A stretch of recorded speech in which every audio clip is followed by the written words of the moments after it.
Hello everyone, welcome to 99 notes daily current affairs. आज हम 11 जून के करंट अफेयर्स करेंगे। यहाँ तक आने के लिए आपको करना क्या है, daily current affairs 99 note search करना है गूगल पे। आप सीधे इस पेज पर आएंगे, अपनी डेट चूज़ कर लीजिएगा। हम 11 जून के कर रहे हैं। Understand the Indian Ocean and you will understand much about Earth. ये एक न्यूज़ थी जो कि द हिंदू में आई थी, इंटरनेशनल एडिशन के 7वें पेज पे। इसमें बहुत ज़्यादा कुछ है नहीं, लेकिन क्योंकि हम ज्योग्राफी के स्टूडेंट हैं, हमें ज्योग्राफी भी पढ़नी होती है, तो इसलिए इस चीज़ को हमारे राइटर्स ने कवर करा है। क्या है कि news discusses the significance of Indian ocean, particularly it's rapid warming and influence on global climate dynamics. देखिए, वो कह रहा है कि जो हमारा इंडियन ओशन है ये बहुत तेज़ी से वार्म हो रहा है और बाकी ओशियंस के कंपैरिजन में ज़्यादा तेज़ी से वार्म हो रहा है। तो इसकी वार्मिंग की वजह से बहुत सारे क्लाइमेट चेंजेस हैं, मतलब बहुत सारे सेकेंडरी चेंजेस हैं दुनिया भर में अकर कर रहे हैं। जैसे कि खुद इंडियन ओशन की वजह से इंडिया के ऊपर हीट वेव्स और ज़्यादा स्ट्रॉन्ग हो गई हैं। इंडियन ओशन के ऊपर हीट वेव स्ट्रॉन्ग है, इंडिया के ऊपर हीट वेव स्ट्रॉन्ग है, ज़्यादा वार्मिंग है, ज़्यादा इवेपोरेशन है, ज़्यादा इंटेंस रेनफॉल्स आती हैं जब भी आती हैं। तो ये चीज़ है जो कि इम्पैक्ट कर रही है। तो इंडियन ओशन, हालांकि अक्सर हम देखते हैं कि हम पैसिफिक ओशन को हमारे जोग्राफर्स कवर कर लेते हैं। एल नीनो इफेक्ट, ला नीना इफेक्ट, ये सब पैसिफिक ओशन का इफेक्ट है। सदर्न ऑसिलेशन, ये सब पैसिफिक ओशन का है। मिड एंड जूनियर ऑसिलेशन वगैरह, ये जो इफेक्ट्स हैं ये इनफैक्ट कम समझी गई हैं। तो Indian Ocean is often overlooked, is gaining attention due to its rapid warming and significant influence on global ocean responses to climate change. So, home to dramatic monsoon winds, Indian Ocean plays a vital role in providing moisture over 1 billion people, sustaining fisheries and supporting agriculture. एक चीज़ आप याद रखिए, दुनिया में जो monsoon वाली countries हैं वो कौन सी हैं? यहाँ पाकिस्तान से आप स्टार्ट करेंगे, इंडिया, पूरा south Asia, south east Asia, और ये पूरा रीजन है जहाँ पे इंडियन मानसून आता है। ये पूरा रीजन दुनिया के 25% पॉपुलेशन होल्ड करता है। इंडियन सब कॉन्टिनेंट अकेले तकरीबन 1.5 बिलियन पॉपुलेशन होल्ड करता है। 1.5 बिलियन से ज़्यादा, एक्चुअली 1.7080 बिलियन कुछ पॉपुलेशन है। 1 बिलियन से ज़्यादा पॉपुलेशन यहाँ है। 2.5-3 बिलियन की पॉपुलेशन आउट ऑफ 8 बिलियन की पॉपुलेशन, 2.5-3 बिलियन की पॉपुलेशन सिर्फ इस जगह पे, और सिर्फ इसलिए है क्योंकि इतने स्ट्रॉन्ग मानसून विंड्स मानसून लाती हैं इस जगह पे। और इस वजह से मानसून को समझना बहुत इंपॉर्टेंट है, और मानसून एक इंडियन ओशियन का फिनोमेना है। द रीजन, और इसलिए ऑब्वियसली हमें समझना है क्योंकि इतने सारे लोग इफेक्टेड होते हैं इससे, इतनी सारी इकोनॉमीज इफेक्ट हो रही हैं इससे, इसलिए इसको समझना इंपॉर्टेंट है। और अब ये इंटरेस्ट क्रिएट कर रहा है।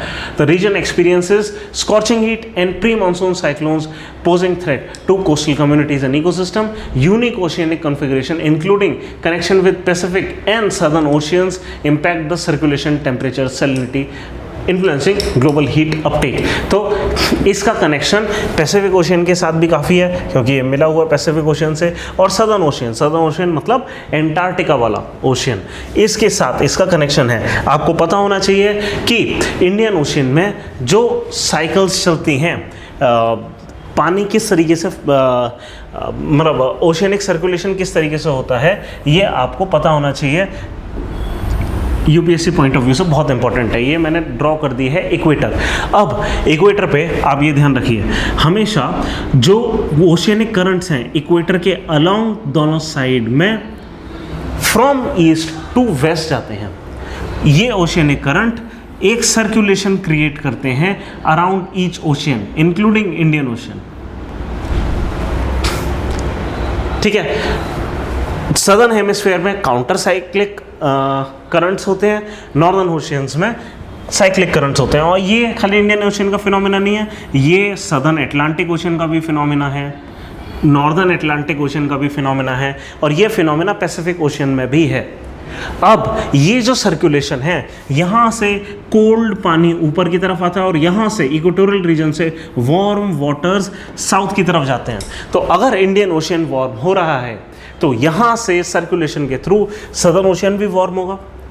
ये जो सर्कुलेशंस हैं जगह जगह पे इंटरमिंगल होते हैं दूसरे करंट्स के साथ। यहाँ पे एक वेस्ट विंड ड्रिफ्ट चलती है जिसकी वजह से एक बड़ा सा ओशियनिक सर्कुलेशन करंट यहाँ पे चलता है, जिसकी वजह से जो गर्म पानी है दूसरे ओशियंस में भी जाता है। तो कहने का मतलब है इंडियन ओशियन के गर्म होने का मतलब खाली इंडियन ओशियन के गर्म होना नहीं है, दुनिया के ओशियन का गर्म होना है। और इसलिए इस चीज़ को समझना ज़रूरी है। और यही चीज़ ये लाइन कह रही है कि यूनिक ओशियनिक कॉन्फ़िगरेशंस हैं और कनेक्शंस हैं with Pacific ocean, southern ocean, और जो कि दुनिया का जो हीट अपटेक है, ग्लोबल हीट अपटेक, उसको इन्फ्लुएंस करता है। Indian ocean heavily influenced by Pacific through atmospheric circulation is warming rapidly with implications for heat wave, extreme rain, marine heat waves and fisheries. So its warming effect and wind circulation modulating global warming rates and oceanic heat sinking contributing to the modulation of climate change. इसकी वजह से climate change वगैरह हो रहा। तो ये सारी चीज़ थी जो कि आज इसमें कवर थी। वर्ल्ड ओशियंस डे था, उसके कॉन्टेक्स्ट में कुछ आया था। ठीक है, हमें ओवरऑल जो समझने की चीज़ है वो ये है कि आपका ये रिवीजन हो जाना चाहिए कि ओशियनिक सर्कुलेशन किस तरह होता है, इंडियन ओशन किस तरीके से दुनिया के ओशियन से कनेक्टेड है। नेक्स्ट हम आते हैं on special category status for Andhra. अब इस बार की जो एनडीए की विक्ट्री है उसमें आप ये देखेंगे कि बीजेपी काफ़ी ज़्यादा डिपेंडेंट है लोकल अलायंस पार्टनर्स के ऊपर। ठीक है, तो लोकल अलायंस पार्टनर कौन हो गए? जैसे कि नीतीश कुमार हो गए, जैसे कि चंद्रबाबू नायडू हो गए आंध्र प्रदेश में, और दोनों ही ने अक्सर स्पेशल कैटेगरी स्टेटस की डिमांड करी है, खासकर चंद्रबाबू नायडू ने। क्यों उन्होंने ये डिमांड करी है? क्योंकि जो आंध्र प्रदेश था, पुराना आंध्र प्रदेश था, उसका जब डिवीज़न हुआ था तेलंगाना एंड आंध्र प्रदेश में, तो ये यूपीए सरकार ने प्रॉमिस करा था कि आंध्र प्रदेश को स्पेशल कैटेगरी स्टेटस दिया जाएगा डिवीज़न के समय। वो स्टेटस तेलंगाना को तो दिया गया डिवीज़न के बाद, बट आंध्र प्रदेश को नहीं मिला। आप याद रखें कि ज्योग्राफिकली फिर से आंध्र प्रदेश के डिवीजन्स क्या क्या हैं। ये जो पूरा तटवर्ती इलाका है, ठीक है, ये जो पूरा कोस्टल जोन है, इसको हम कहते हैं डेल्टाइक आंध्र प्रदेश, ठीक है, या कोस्टल आंध्रा। ये है डेल्टाइक आंध्र प्रदेश। यहाँ पे दो मेजर नदियाँ हैं, कृष्णा एंड गोदावरी। कृष्णा गोदावरी का डेल्टा इसको कहते हैं। काफ़ी फर्टाइल लैंड है, काफ़ी प्लेन वाला इलाका है, इसकी वजह से काफ़ी क्रॉप्स होती हैं, एग्रीकल्चरली फर्टाइल है, एंड इस वजह से हिस्टोरिकली यहाँ पे हाई कंसंट्रेशन ऑफ पॉपुलेशन रहा है, और इस वजह से पूरा जो रीजन है उसके सबसे ज़्यादा पॉवर्टी के जो रीजन है वो भी यहीं पे अक्सर रहा है हिस्टोरिकली। ठीक है, क्योंकि ज़्यादा पॉपुलेशन रही है, ज़्यादा रिसोर्सफुल रहा है। ये हो गया कोस्टल लैंड, और फिर जो अंदर का है इसको हम कहते हैं रायलसीमा। ठीक है, अब जब डिवीज़न हुआ था तो ये कहा गया था कि भाई ये लैंडलॉक्ड है तेलंगाना, ठीक है, और हैदराबाद, ठीक है, हैदराबाद एक अच्छा अर्बन सेंटर है जहाँ पे इकोनॉमिक एक्टिविटी होती है, लेकिन बाकी के जो इलाके हैं तेलंगाना में वो उतने अच्छे नहीं हैं, तो उनको स्पेशल कैटेगरी स्टेटस दिया गया। आंध्र प्रदेश को नहीं दिया गया, 5 साल के लिए उनको दिया था, आंध्र प्रदेश को ये नहीं दिया गया, जबकि आंध्र प्रदेश की भी प्रेसिंग रिक्वायरमेंट थी। उनकी कैपिटल चली गई थी, उनके माइनिंग एरियाज़ वहाँ चले गए थे, उनके हेड वाटर्स वहाँ चले गए थे, बड़े डैम्स सारे तेलंगाना में हैं, आंध्र प्रदेश में नहीं है। अपने आप को डेवलप करने के लिए उन्होंने डिमांड करी थी हमें 5 साल के लिए, जब आप डिवीज़न कर रहे हैं 5 साल के लिए बस स्पेशल कैटेगरी स्टेटस दे दीजिए। वो अभी तक नहीं मिला है, और अब जब ऐसी सिचुएशन आ गई है कि, और ये एक चीज़ आप याद रखें, चंद्रबाबू नायडू ने 2018 में एनडीए का गठबंधन तोड़ दिया था, बाहर निकल आए थे और नो कॉन्फिडेंस मोशन भी ले आए थे अगेंस्ट एनडीए, क्योंकि हमें स्पेशल कैटेगरी स्टेटस चाहिए। तो ये जो चीज़ है, ये जो डिमांड है, ये फिर से अब राइज होगी। ठीक है, इंडिया में जो स्पेशल कैटेगरी स्टेट्स हैं, मैंने बताया कि इनको खाली 5 साल के लिए मिला था, अभी नहीं है। इंडिया में जो स्पेशल कैटेगरी स्टेट्स हैं ये इस पर डिपेंड करती हैं। प्लानिंग कमीशन जब थी तो उन्होंने ये डिफाइन करा था कि किसको स्पेशल कैटेगरी का स्टेटस मिलेगा।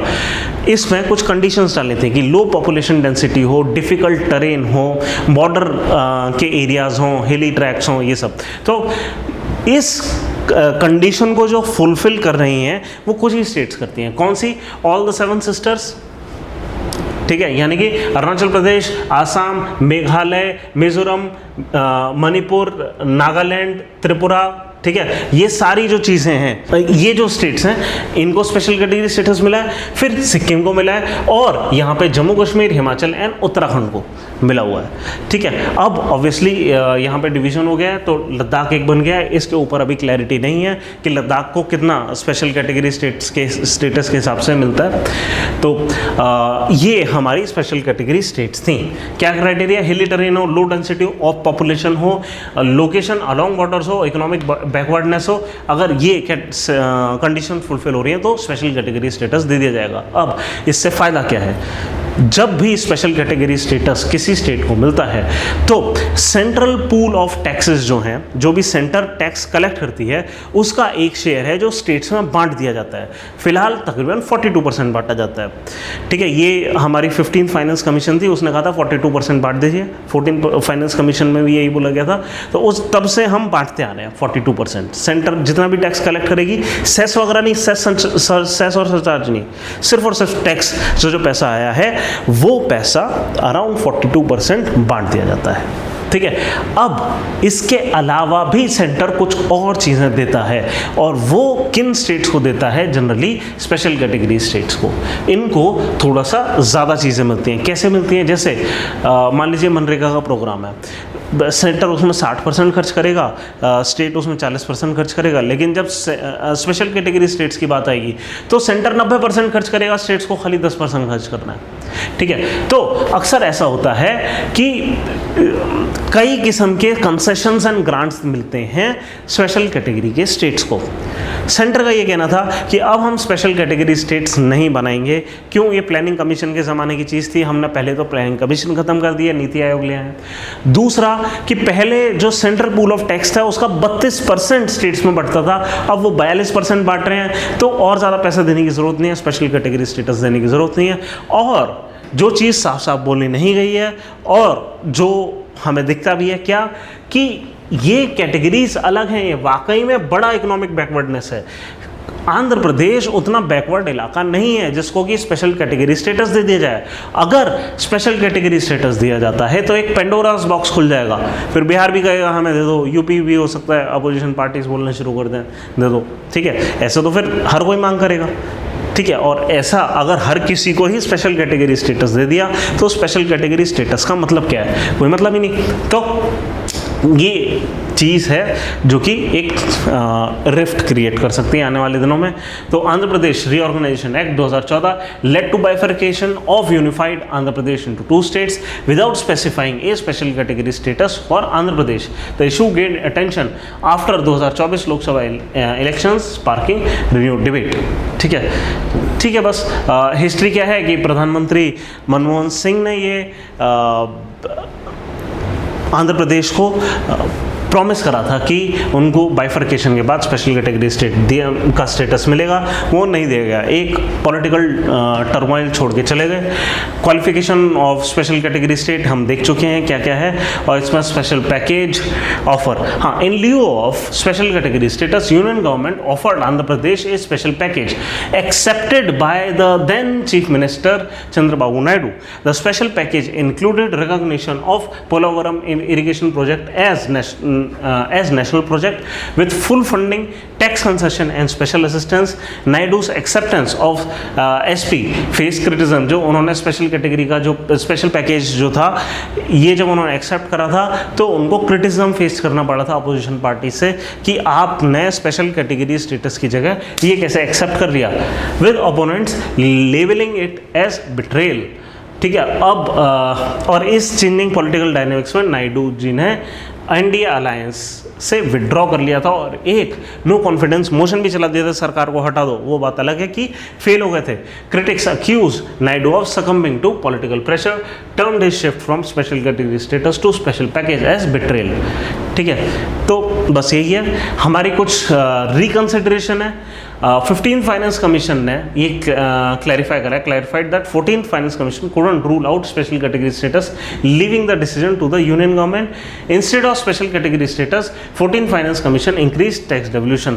तो कुल मिलाकर बात यह है कि एन के सिंह कमेटी जो थी, जिन्होंने 15th फाइनेंस कमीशन बनाई है, उन्होंने कहा था कि ये जो डिसीजन था वो खुद नहीं ले पाई थी, ये सरकार के ऊपर छोड़ दिया था। हालांकि दोनों ही फाइनेंस कमीशंस की जो टोन है वो ऐसी है कि अब स्पेशल कैटेगरी स्टेटस ये जो है इसको हटा ही देना चाहिए पूरी तरीके से। नीति आयोग को हटाना और ये सारी चीज़ें इसी तरफ इंडिकेट करता है।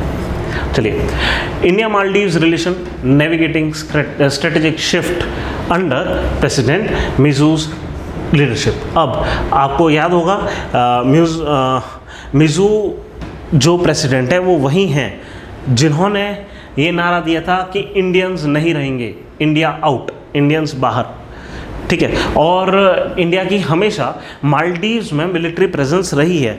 एक बार वहाँ पे मिलिट्री कू हुआ था, उससे मालदीव्स को बचाने के लिए एक बार टेररिस्ट अटैक हुआ था LTTE का, उससे बचाने के लिए अक्सर वाइटल रोल प्ले करा है जो इंडियन फोर्सेस हैं उन्होंने।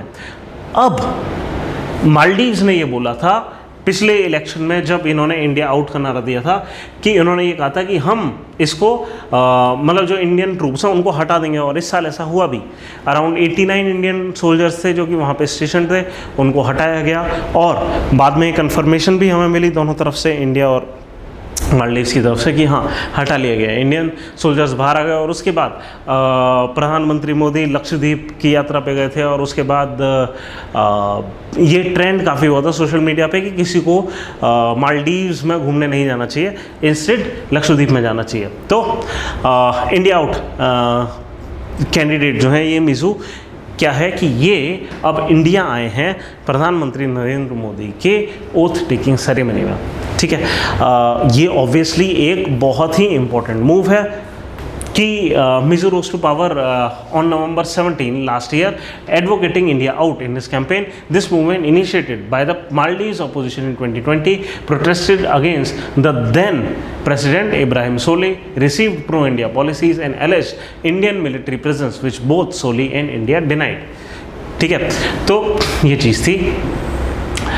तो ठीक है, अब कुल मिलाकर बात यह है कि उस टाइम के बाद से दिख रहा था कि चाइना के तरफ और इंडिया के अगेंस्ट एक मालदीव की टिल्ट होती जा रही है। अब हो सकता है कि यहाँ पे रिलेशनशिप में एक फ्रेश स्टार्ट आए। चलिए आगे चलते हैं। अगली न्यूज़ है crucial role for Lok Sabha speaker, powers, responsibility and political significance. अब हमारी जो नई सरकार है वो चुनी तो जा चुकी है, प्राइम मिनिस्टर अपॉइंट हो गए, काउंसिल ऑफ मिनिस्टर बैठ गया है, लेकिन एक बहुत इंपॉर्टेंट डिसीजन रह गया है कि हमारा स्पीकर कौन होगा। और स्पीकर कौन होगा ये इसलिए इम्पॉर्टेंट है कि उनके पास बहुत सारी पावर्स एंड रिस्पॉन्सिबिलिटी हैं और उसका पॉलिटिकल सिग्निफिकेंस है। तो बड़ा ध्यान से सोच समझ के इस बार चुनना होगा, क्योंकि इस बार पूर्ण बहुमत नहीं है एक सिंगल पार्टी को। तो हम देख लेते हैं कि क्या पॉलिटिकल सिग्निफिकेंस है जिसकी वजह से इतना सोचा जा रहा है। ऐसा कहा जा रहा है कि 24 जून को जो स्पीकर है उसका चुनाव होगा, एक स्पेशल सेशन बुलाया जाएगा पार्लियामेंट का, जिसके बाद सबसे पहला काम होगा स्पीकर का चुनाव होगा, ठीक है। तब तक के लिए एक इंटरिम स्पीकर जो पिछले पार्लियामेंट का सबसे सीनियर मोस्ट मेंबर है वो बैठेगा उस चुनाव में, और वो व्यक्ति चुनाव कराएंगे। और जब स्पीकर चुन लिया जाएगा उसके बाद बाकी चीज़ें होंगी, बाकी जो सेशन में काम होने वो होगा, जैसे कि जो सरकार है उसको अपना टेस्ट करना होगा, फ्लोर टेस्ट करना होगा। तो आपको पता होना चाहिए क्या होती हैं पावर्स। आर्टिकल 93 होता है जो कि स्पीकर और डेप्यूटी स्पीकर के बारे में बताता है कि जैसे ही हाउस कमेंस होगा उसको चुनना है, जो स्पीकर है उसका चुना जाना है। Speaker is elected by simple majority of the house and serves until the house is dissolved unless they resign or removed earlier. Removal के लिए ज़्यादा कुछ नहीं चाहिए होता है, एक क्या कहते हैं, एक मोशन पास करना होता है स्पीकर के अगेंस्ट और 14 दिन का नोटिस देकर, और जो स्पीकर है उसके ऊपर फिर वोटिंग होती है और फिर वो हट जाते हैं। The constitution does not specify the qualification of speaker, लेकिन उनका जो रोल है, पावर है, फंक्शन है, वो बहुत इंपॉर्टेंट है। क्या है रोल, पावर और फंक्शन स्पीकर के? एक कि वो ये बताते हैं कि कौन सा बिल एक मनी बिल है या एक ऑर्डिनरी बिल है, यानी कि प्रेसिडेंट के प्रायर अप्रूवल की ज़रूरत है कि नहीं, बाकी स्टेट्स के कंसेंट की ज़रूरत है कि नहीं, सिंपल मेजॉरिटी से पास होगा या स्पेशल मेजॉरिटी वगैरह की ज़रूरत पड़ेगी। ये सारी चीज़ें इस पर डिपेंड करती हैं कि बिल का टाइप क्या है, ठीक है। अब कहने का मतलब है कि जो स्पीकर है, स्पीकर ये सारी चीज़ें डिसाइड करता है, ठीक है। स्पीकर जो पार्लियामेंट के फंक्शंस हैं उसमें ये भी रोल प्ले करता है कि वो डिसाइड करता है कि बिजनेसेस कैसे एलोकेट होगा लोगों को, ठीक है। और इसके अलावा कि जो एंटी डिफेक्शन लॉ है फॉर एग्जांपल, कि किसी व्यक्ति की मेंबरशिप बचेगी या जाएगी अगर वो डिफेक्ट करके चला गया है, ये सारी चीज़ें। तो ये 3-4 मेन फंक्शंस हैं और बहुत ज़्यादा क्रूशियल बना देते हैं स्पीकर के रोल को, ठीक है। तो देख लेते हैं क्या है पावर्स क्या है। कंडक्टिंग द हाउस कैसे चलेगा, क्वेश्चंस एंड रिकॉर्ड की कौन सा क्वेश्चन स्टार्ड है कौन सा नहीं है, ये सारी चीज़ें। Speaker determines the admissibility of question raise by members and manages the publication of the house proceeding, कि वो जो क्वेश्चन है वो पूछा भी जा सकता है या नहीं। फिर वोट्स के डिवीजन में कि अगर वॉइस वोट हुआ है कोई चीज़ तो फिर स्पीकर डिसाइड करता है कि उसको लगता है मेजॉरिटी मिल गई है कि नहीं, वॉइस वोट। एक नो कॉन्फिडेंस मोशन एडमिट होना है कि नहीं, ये सब कुछ स्पीकर से होता हुआ जाता है। और finally casting vote, speaker has a casting vote in case of a tie, कि अगर टाई हो गया है तो फिर ये फाइनल कास्टिंग वोट डालेंगे। और सबसे इंपॉर्टेंट क्या, कि अगर कोई व्यक्ति है जो अपनी पार्टी को डिफेक्ट करके चला गया है, अपने पार्टी के विप का उल्लंघन कर रहा है और दूसरी पार्टी के साथ चला गया है, तो उसकी क्वालिफिकेशन रहेगी कि नहीं, उसको डिस्क्वालीफाई कर दिया जाएगा कि नहीं, ये सब कौन डिसाइड करता है, स्पीकर। तो बहुत सारी पावर हैं स्पीकर के पास, ठीक है। आगे चलते हैं। Tamil Nadu chief minister M.K. Stalin criticises NEET amid controversial results, call for reforms based on Rajan committee findings. एक राजन कमेटी थी जिसने ये बोला था कि नीट जो है, जो नया सिस्टम है, ये जो financially weaker sections of the society हैं उनके अगेंस्ट जा रहा है। ऐसा क्यों जा रहा है, क्योंकि तमिलनाडु का रिजर्वेशन सिस्टम हल्का सा अलग था और वो जो सिस्टम है उसके हटने के बाद, नीट के सिस्टम के आने के बाद एक यूनिफॉर्मलाइजेशन हो गया। और इससे हुआ क्या है कि कई कैटेगरीज की जो रिजर्वेशन तमिलनाडु में दी हुई थी वो हट गई हैं। उससे हुआ क्या है, राजन कमेटी, जस्टिस राजन थे एक, उनके अध्यक्षता में एक कमेटी बनी थी और उन्होंने ये बोला था कि ये जो सिस्टम है नया, उससे क्या हो रहा है कि जो वीकर कैटेगरी से आने वाले बच्चे हैं वो अब कम आ पा रहे हैं, ठीक है। अब उन्होंने इस पूरी चीज़ को फिलहाल की जो कंट्रोवर्सी है उसके साथ मिला दिया है। और फिलहाल की कंट्रोवर्सी है क्या, नीट एग्जामिनेशन में हुआ क्या है, एक बहुत बड़ी कंट्रोवर्सी ब्रेक हुई है कि जिस दिन रिजल्ट आया हमारे चुनाव का, उसी दिन एक रिजल्ट आता है नीट का अपनी तय तिथि से तकरीबन 10-12 दिन पहले। और ऐसा लोगों का कहना है कि ये बस इसलिए ताकि इलेक्शन के शोरगुल में ये रिजल्ट आसानी से चुपचाप से निकल जाए। अब प्रॉब्लम क्या है, ये ऐसा कहना है, ये एलिगेशंस हैं। क्यों, क्योंकि एलिगेशंस बड़ी हैं। क्या एलिगेशंस हैं, ऐसा कह रहे हैं कि जो टॉप स्कोरर हैं 720 आउट ऑफ 720, ये स्कोर करने वाले 67 कैंडिडेट्स हैं इस साल। बहुत ज़्यादा कैंडिडेट्स हैं जो कि 720 में से 720 परफेक्ट स्कोर ला रहे हैं। मतलब इस चीज़ का तो कोई मतलब भी नहीं बनता। अगर मान लीजिए जनरल कैटेगरी की एम्स में 60 ही सीटें हैं, 67 टॉपर हैं, हर कोई अगर चाह रहा है तो किसको नहीं मिलेगी। उन्होंने उसमें भी ये कर दिया है कि जो रैंक है इस हिसाब से डिवाइड हुई है फाइनल लिस्ट में, कि जिसका रोल नंबर पहले था, जिसने पहले फॉर्म भर दिया, उस हिसाब से रैंक्स डिवाइडेड हैं। तो कहने का मतलब है सेम स्कोर लाने पे भी हो सकता है आपको एम्स में एडमिशन ना मिले। अब इसमें एक और प्रॉब्लम है कि ऐसा देखा गया है कि जिनके 720 मार्क्स आए हैं उनमें से कई सारों के फॉर्म्स ऑलमोस्ट एक साथ भरे गए थे, काफ़ी क्लोज सीरियल नंबर हैं।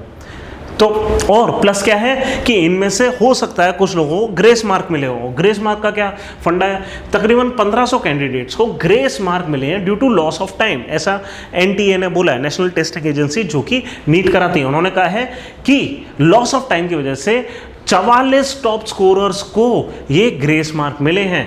44 टॉप स्कोरर्स ग्रेस मार्क लेकर टॉप पर आए हैं। कहने का मतलब है, और ये बहुत अजीब है कि ग्रेस मार्क्स की वजह से कोई टॉपर हो गए। 67 में से 44 लोग टॉप पर आए हैं। और ऐसा अनुमान लोग लगा रहे हैं कि हो सकता है ये वही लोग हैं जो एक साथ जिनके फॉर्म भरे गए हैं। तो यहाँ पे लोग धांधली का अनुमान लगा रहे हैं कि हो सकता है जहाँ जो एक साथ जो टॉप स्कोरर्स आए, जिन्होंने एक साथ हो सकता है फॉर्म भरा हो, उनको एक साथ ही ग्रेस मार्क्स दे दिया हो सकता है। और ग्रेस मार्क्स दिया क्यों गया था, loss of time. Loss of time क्या था कि कुछ सेंटर्स में मान लीजिए लाइट वगैरह कुछ चली गई, माल फंक्शन हो गया कंप्यूटर का, जिसकी वजह से कैंडिडेट्स के का टाइम चला गया। अब उस टाइम के कंपनसेशन में उनको मार्क्स दे दिया गया। ये एक अंदेशा लगाया जा रहा है कि ये एक धांधली है, हो सकता है कि ये जो लॉस ऑफ टाइम है ये ऑर्केस्ट्रेटेड हो, ये ऐसे ही हो नहीं गया हो, ये एक्सीडेंटल ना हो सकता है ऑर्केस्ट्रेटेड हो कुछ लोगों को फ़ायदा पहुंचाने के लिए।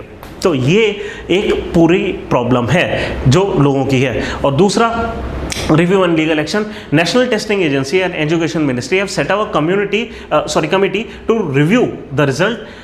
There have been calls for a Supreme Court supervised probe and demands from Maharashtra Medical Education Minister to cancel the results. And some students have taken the matter to High Court. कई लोग हैं जो high court पे और जगह जगह high court में, हमने देखा था कि कर्नाटक हाई कोर्ट ने जवाब मांगा था। ऐसे कई सारे हाई कोर्ट्स हैं जो कि अब इस पे इसकी सुनवाई कर रहे हैं और कई सारी पिटिशन सुप्रीम कोर्ट में भी गई है। मोस्ट प्रॉब्ली सुप्रीम कोर्ट इन सारी पिटिशंस को मिलाकर अपने पास ले लेगा और उसके बाद हो सकता है इस रिजल्ट को होल्ड कर दिया जाए, हो सकता है इस चीज़ को दोबारा रीवैल्यूएट कर दिया जाए कि लॉस ऑफ टाइम पे ग्रेस मार्क्स कैसे दिए जाएँ, कितने दिए जाएँ, और क्या लॉस ऑफ टाइम के वजह से ये जो ग्रेस मार्क्स दिए हैं इन सेंटर्स को ट्रांसपेरेंटली पहले तो एक लिस्ट मिलनी चाहिए लोगों को कि कहाँ कहाँ हुए हैं। दूसरा ये काम करा जा सकता है कि टाइम के बदले मार्क्स ना दिए जाए, हो सकता है फिर से टेस्ट कराकर टाइम के बदले टाइम मिले, ठीक है। या हो सकता है कि पूरा देश में फिर से नीट करा लिया जाए, लेकिन ऑब्वियसली पूरे देश में दोबारा नीट कराना एक बहुत ही मुश्किल टास्क होगा और बहुत ही महंगा टास्क होगा। लॉस ऑफ टाइम भी होगा इससे, क्योंकि इससे एडमिशन डिलेड हो जाएंगे, जो हॉस्पिटल के रिसोर्सेज हैं उस पर फ़र्क पड़ेगा क्योंकि उनका करिकुलम पहले से प्री डिसाइडेड होता है। ये सारी चीज़ें करना एक मुश्किल टास्क है। ज़्यादा आसान टास्क ये है कि जहाँ पे भी इस तरीके की प्रॉब्लम आई थी, जहाँ पे भी ग्रेस मार्क्स दिए गए, जिन सेंटर पे ट्रांसपेरेंटली उनकी लिस्ट आए, उन सेंटर्स पे हफ्ते भर में दोबारा टेस्ट करा दिया जाए। एक एडमिट कार्ड 15-20 दिन का डिले चलता है, ये नहीं होना चाहिए कि पूरे देश को डिले कर दिया जाए और 2-3 महीने का डिले हो जाए। तो ये चीज़ एक पॉसिबल सोल्यूशन है जो हो जाए, और ये तब होगा जब जल्दी से ये क्या कहते हैं जो केस है सुप्रीम कोर्ट के पास आ जाए, वो सुन ले और इंटरिम फैसला कोई सुना दिया जाए। बाद में इन्वेस्टिगेशन चलती रहेगी कि क्या हुआ एक्चुअली, ठीक है। अब इस पूरी चीज़ में का जो फ़ायदा उठाने की कोशिश कर रहे हैं, पॉलिटिकल फ़ायदा, वो है कि M.K. स्टालिन कह रहे हैं कि राजन कमेटी ने तो पहले ही बोला था कि ये जो नीट है ये गरीबों के अगेंस्ट जा रहा है। हमने तो पहले ही बोला था कि हमें नीट से हटा दो, हम अपना टेस्ट करना चाहते हैं। वो सुप्रीम कोर्ट वगैरह भी गए थे, लेकिन फाइनली रिजल्ट ये आया कि नहीं, नीट के थ्रू ही NTA नीट का एग्ज़ाम लेगी और उसी से ही सारी मेडिकल सीट्स भरी जाएंगी। तो ये चीज़ है। अब पॉलिटिक्स चल रही है इस चीज़ पे, देखते हैं आगे क्या होता है। आगे PM Kisan Nidhi instalment release to 9.3 crore farmers. PM Kisan निधि है क्या, 6,000 रुपये का भत्ता मान लीजिए मिलता है हर किसान को हर साल। ये 3 इंस्टॉलमेंट में दिया जाता है, 2-2 हज़ार रुपये की 3 इंस्टॉलमेंट, लगभग 4-4 महीने में। अब एक खेप इसकी जारी कर दी गई है। This move benefiting 9.3 crore farmers with around 20,000 crore rupees was held by the government as a commitment to farmer welfare, कि भाई हम कमिटेड हैं, आपको इतना रुपए दे दिए गए हैं। बस ये है क्या, एक सेंट्रल सेक्टर स्कीम है। सेंट्रल सेक्टर स्कीम वो स्कीम्स होती हैं जिसमें 100% जो खर्चा है वो सेंटर उठाती है, ठीक है। कुछ स्पॉन्सर्ड स्कीम होती है, सेंटर स्पॉन्सर्ड स्कीम वो होती है जहाँ पे स्टेट जो सेंटर है वो मैक्सिमम खर्चा उठा रही होती है और स्टेट भी कुछ खर्चा उठाते हैं। ये पूरी तरीके से सेंटर उठा रहा है। तो सेंटर सेक्टर स्कीम ये 6,000 रुपये का बेनिफिट 3 इंस्टॉलमेंट में दिया जाता है। डायरेक्ट बेनिफिट ट्रांसफ़र मोड से, DBT, कि डायरेक्ट आपके अकाउंट में पैसा आ जाएगा जो भी रजिस्टर्ड होंगे इसके बेनिफिशरीज, ठीक है। बस इतनी सी बात है कि पैसा दे दिया गया है, ज़्यादा बड़ी चीज़ नहीं है। ISRO releases image of sun captured by Aditya L1 during May. आपने देखा होगा 1-2 महीने पहले कि आदित्य L1 लॉन्च हुआ था। L1 है क्या और आदित्य क्या है? आदित्य एक मिशन है, एक सैटेलाइट है जो कि सन के अराउंड घूम रही है और उसकी इमेज कैप्चर कर रही है, उसको स्टडी कर रही है। और L1 क्या चीज़ है? L1 है, मान लीजिए सन है और सन के अराउंड अर्थ घूमता है। वो जगह, मान लीजिए अर्थ है, वो जगह जहाँ पे सन की ग्रेविटी बहुत ज़्यादा होती है और अर्थ की ग्रेविटी कम होती है। अर्थ का साइज 1000 गुना छोटा है। तो सन और अर्थ के बीच में वो पॉइंट जहाँ पे दोनों ग्रेविटेशनल पुल जो अर्थ की तरफ है और जो सन की तरफ है वो बराबर हो जाए, ये अर्थ के थोड़ा करीब बैठता है पॉइंट, ऑब्वियसली सन के करीब वहाँ पे ज़्यादा ग्रेविटी हो जाएगी। तो जो पॉइंट दोनों के बीच में आ रहा है, जहाँ पे दोनों ग्रेविटीज़ इक्वलाइज कर जा रही हैं, उस जगह को हम कहते हैं लैग्रांज पॉइंट। ऐसे 5 लैग्रांज पॉइंट होते हैं। एक यहाँ पर जो हमने बताया L1, फिर एक पीछे होता है L2, एक यहाँ होता है L3, एक L4, L5, ठीक है। 5 लैग्रांज पॉइंट होते हैं जहाँ पे ऐसा हो पाता है कि ग्रेविटी बराबर हो जाए, पुलिंग फोर्स दोनों साइड की या पुशिंग फोर्स जो भी है वो बराबर हो जाए, ठीक है। Gravity and the centrifugal force. Centrifugal force कैसे कि एक पॉइंट जैसे L2 ये है, यहाँ पे क्या हो रहा है, सन की ग्रेविटी भी उस साइड को खींच रही है, अर्थ की ग्रेविटी भी उस साइड को खींच रही है, लेकिन ये पॉइंट अपने आप में चारों तरफ यूँ घूम रहा है। सन कह रहा हूँ, जब ये पॉइंट दूर से घूमता हुआ जाएगा तो करेगा क्या, इसकी बाहर जाने की टेंडेंसी होगी, एक सेंट्रीफ्यूगल फोर्स होगा। जैसे पत्थर को बांध के हम स्ट्रिंग से घुमाएंगे, पत्थर बाहर जाना चाहेगा, तो ये जो सेंट्रीफ्यूगल फोर्स है बाहर जाने वाली, ये बाहर जाने वाली फोर्स और अंदर की ग्रेविटेशनल फोर्स ये बराबर हो जाती हैं, ये पॉइंट भी स्टेबल होता है। तो ग्रेविटी और सेंट्रीफ्यूगल फोर्स को मिलाकर जो भी पॉइंट स्टेबल होते हैं उनको लैग्रांज पॉइंट बोलते हैं। जो अर्थ और सन के बीच में एक लैग्रांज पॉइंट आता है, वहाँ पे हमने आदित्य सैटेलाइट छोड़ दी है और यहाँ पे ये सैटेलाइट फोटो खींच रही है सन की, समझने के लिए कि सन क्या है, कैसा है, कंपोजिशन क्या है। एक जो हमारे पास सैटेलाइट इमेज आई है वो है ये 300 नैनोमीटर की सैटेलाइट की वेवलेंथ, 300 नैनोमीटर होता है ब्लू लाइट लगभग। तो ब्लू लाइट में हमने एक सन की इमेज ली है और हमें कुछ सन स्पॉट्स मिले हैं। ऐसे कई सारी चीज़ें मिली होंगी। सन स्पॉट्स होते हैं, ये कूलर रीजन होते हैं बाकी रीजन्स के कंपैरिजन में, जहाँ से large mass of charge particle eject हो रहे होते हैं। चलिए, तो आदित्य है क्या, इंडियाज फर्स्ट सोलर मिशन है launch by ISRO to study sun's outermost layer the corona और द कोरोनोस्फेयर। कोरोना और कोरोनोस्फेयर, इनको हम स्टडी करने गए हैं। एम क्या है इस मिशन का, to understand the fundamental processes that heat the solar corona and accelerate solar wind. जो सन से विंड्स आती हैं, इन विंड्स को कौन सा फिनोमेना है जो एक्सेलरेट करते हैं बाहर की तरफ। तो यही है, आदित्य का मतलब सन होता है। इस तरीके से लॉन्च हुआ है। PSLV सैटेलाइट ने इसको लॉन्च करा था, जो रॉकेट PSLV रॉकेट ने। PSLV रॉकेट क्या है, एक किस्म का रॉकेट है। GSLV PSLV दो हमारे मेन रॉकेट्स हैं। PSLV ने इसको लॉन्च करा था, ये आप याद रखें। तो Aditya L1 carries multiple payload. Multiple payload का मतलब कई किस्म के कैमरे, कई सारे इक्विपमेंट लेकर जाते हैं, जैसे कि in situ instrument to observe various aspects of sun, जैसे कि ये ब्लू रे में हमने जो कैप्चर करी है इमेज। रिमोट सेंसिंग पेलोड, कोई सूट है, कोई VELC है, ये टाइप के कुछ पेलोड्स हैं। बहुत ज़्यादा ज़रूरी नहीं है आप एक एक पेलोड को समझो, आपको ओवरऑल पता होना चाहिए कि आदित्य L1 कर क्या रहा है। तो Aditya L1 will operate in a halo orbit. Halo orbit मतलब सन की ऑर्बिट में ऑपरेट करेगा।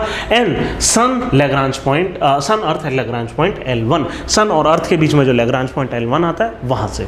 ये सब हम समझ चुके हैं, आगे चलते हैं। Swiss hosted Ukraine peace summit draws nearly 90 countries exclude Russia।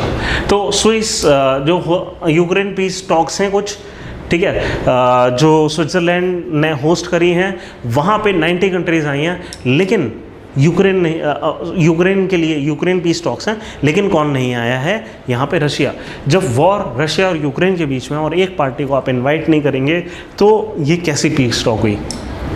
बस इतनी सी बात है। एम ऑफ द समिट क्या था कि वही था कि किस तरीके से पीस आए। तो Switzerland's president Viola Earnhardt emphasized that summit aims to chart a path towards possible peace in Ukraine nearly 28 months after the invasion of Russian forces. The focus on humanitarian aid and fostering peace through dialogue rather than propaganda. कि वो peace चाहते हैं, but ऐसा कैसे peace चाहेंगे कि वो Russia को invite ही नहीं कर रहे। तो ये थे आज के करंट अफेयर्स। जल्दी से हम कर लेते हैं आज के क्विज। 11 जून के क्विज। चलिए, What feature characterize Lagrange point in Sun-Earth system? They are inherently unstable due to gravitational force fluctuation. नहीं, gravitational force की वजह से वो unstable नहीं होते, बल्कि stable होते हैं. तो they are stable positions where object require minimal propulsion to remain. जहाँ पे forces constant हो जाते हैं या forces equate कर जाती हैं, जो stable रहता है point. Obviously इसका आंसर होगा ये कि और ज़्यादा एनर्जी की ज़रूरत नहीं पड़ती फिर वहाँ पे बने रहने के लिए. Next, the primary objective of PM किसान सम्मान निधि क्या था? ऑब्वियसली कि हमें फ़ायदा देना था किसानों को, supplementing financial need to land holding farmer. हाँ, एक चीज़ याद रखिए, ये सिर्फ लैंड होल्डिंग फार्मर्स के लिए, लैंडलेस फार्मर्स के लिए नहीं है. तो अक्सर लोग इसका क्रिटिसिज्म करते हैं कि जिनके पास पहले से ही लैंड है उन्हीं को फ़ायदा क्यों मिलना, लैंडलेस के लिए क्यों नहीं. विच of the following Indian state across which of the following Indian states does not currently hold special category status according to recent changes? Obviously Andhra Pradesh के पास नहीं है, तेलंगाना का भी जा चुका है. ये पॉइंट एक्चुअली गलत है, हमें दोनों रखना चाहिए था. मतलब ये पॉइंट नहीं होना चाहिए था. Which of the following criteria is not considered by the 15th finance commission of India in its allocation of fund to state.